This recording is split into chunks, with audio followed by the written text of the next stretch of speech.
Oke guys, welcome back di channel Obi Obet, YouTuber tidak terkenal. Jadi sekarang kita akan membahas tentang cara perawatan musang ya.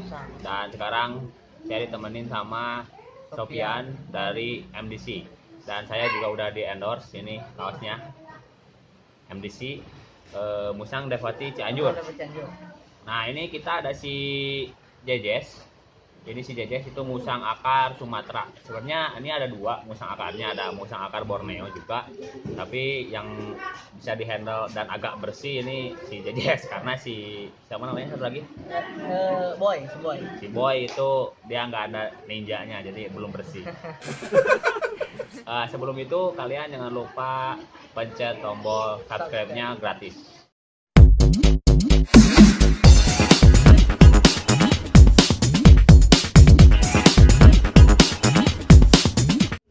Sekarang cara rawatan pertama itu satu, kalian harus sering-sering potong kukunya ya. Potong kukunya. Pertama itu potong kuku. Jadi kalau misalkan kalian gendong ini itu nggak gatel. Nggak sakit kayak kadang kalau kukunya itu panjang ya, kalau itu sampai bisa ngelukain, ngerobek kulit juga.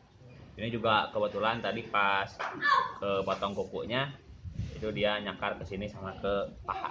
Guys, enak. Endorse. Nah, ini jenis musang akar Sumatera ya.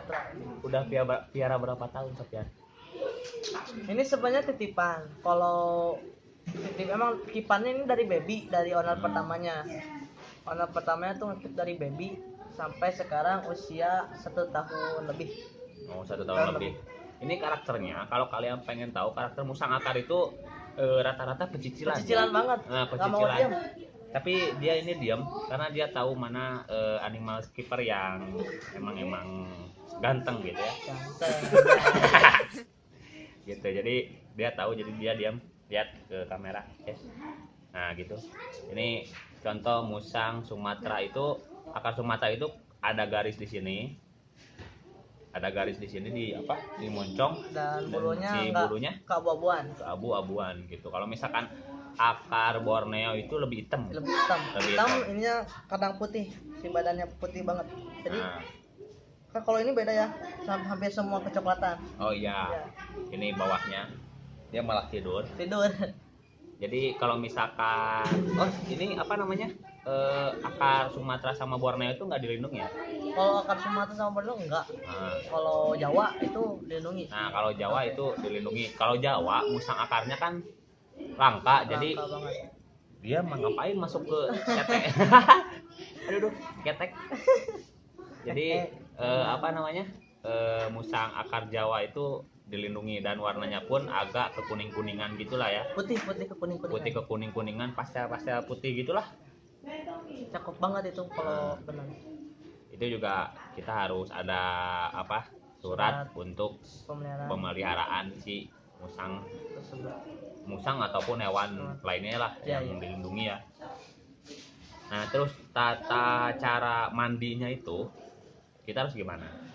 Kalau tata cara mandinya sih sebenarnya kalau saya kan 3 hari sekali.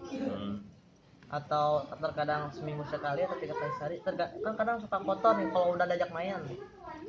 Kadang suka ke tanah atau ke itu lumpur kan suka sengajain itu musang itu.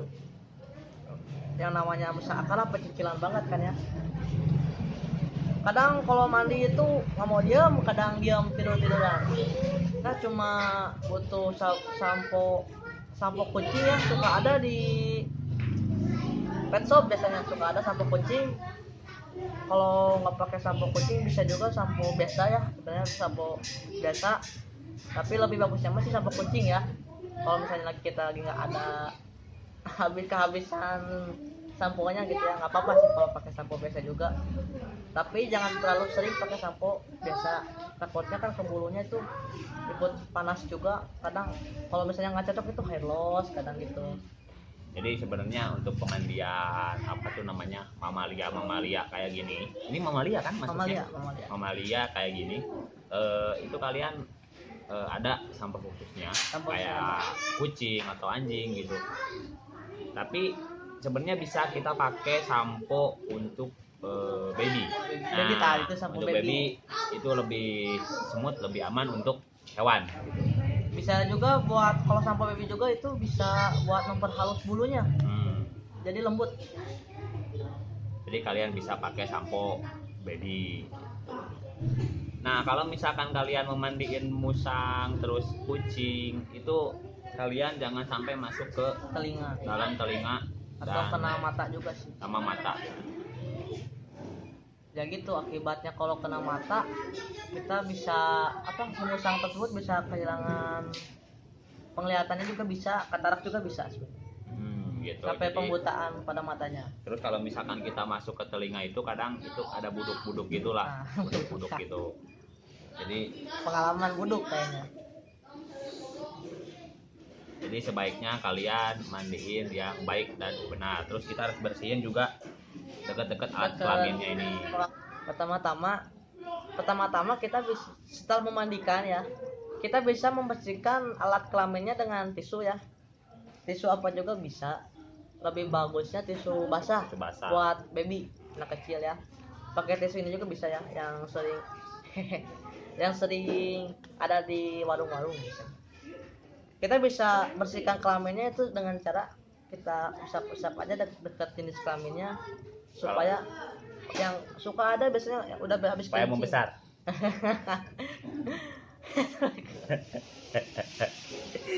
Jadi kita bisa lap-lap gitu, lap jenis kelaminnya ya. Dekat kelaminnya itu kan kadang suka ada hitam-hitamnya ya. Kita berkerak ya. Pengalaman. Jadi suka berkerak, jadi kita harus bersih, oles dikit gitu kan. Lap-lap dikit. Lap-lap ya, supaya si kotoran itu terangkat ke dalam tisu ini, supaya bersih ya kelaminnya. Terus keduanya kita bisa ngecek giginya gitu ya. Kadang kalau habis makan tuh kan ada yang nyangkut. Jadi buat musang nggak enakan gitu ya giginya ya. Kita bisa cek aja dalam giginya ini, ngecek aja bahwa nggak ada makanan yang tersangkut lagi ya. Kadang suka ada yang nyelap ya, kayak manusia itu kalau habis makan daging atau apa ya. Kalau ada yang ompong di sini nih. Ya, saya kebetulan ompong. Gitu. Dan yang ketiga, kita bisa membersihkan telinganya ya. Kadang musang pun punya, sebut Sundanya mah tai celi. Nah, kotoran di telinga. Kotoran telinga. Rata-rata yang punya ini tuh daun telinga itu mereka punya kotorannya. Jadi kita bisa pakai tisu lagi ya, dimasukin aja ya ke dalam telinganya, kita kayak pakai cotton bud gitu. Kayak pakai cotton bud ya. Kayak pakai cotton bud gitu. Kalian bersihin sampai benar-benar kelihatan bersih. Ya, si kotorannya itu bisa terangkat ya ke dalam tisu ini. Nah, terus soal penjemuran itu yang baik dan benar itu harus gimana sih? Penjemuran musang. Kalau mati dia. Kalau penjemuran musang sebenarnya sih nggak usah terlalu sering. Lebih bagusnya kita jemurinnya setelah kita mandikan, lebih bagusnya. Jadi untuk penjemuran musang sendiri sebenarnya simple ya. Jadi kita nggak usah setiap hari jemur kayak reptil kan, biasa reptil suka dijemur ya. Reptil ya, itu kan harus biar motifnya cerah kan ya. Jadi sebenarnya reptil itu dia kan hewan berdarah dingin, jadi dia perlu panas dalam tubuhnya. Jadi kita siasatinya sama jemur. Kadang kita kasih lampu, kalau misalkan kita sibuk kita bisa kasih lampu di kandangnya, lampu UV kayak gitu. Iya. Nah, kalau pada musang mamalia ini tersendiri, kita cuma menjemur itu pada saat setelah mandi. Setelah mandikan kita jemur. Setelah mandi ya, jemur. Kita jemur. Setelah jemur kita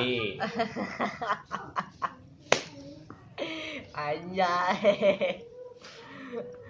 Setelah jemur kita bisa lakuin yang tadi kita bahas, membersihkan jenis kelamin telinga dan gigi tersebut. Oh gitu. Iya. Sebenarnya untuk musang, menurut saya pribadi, saya pernah pelihara.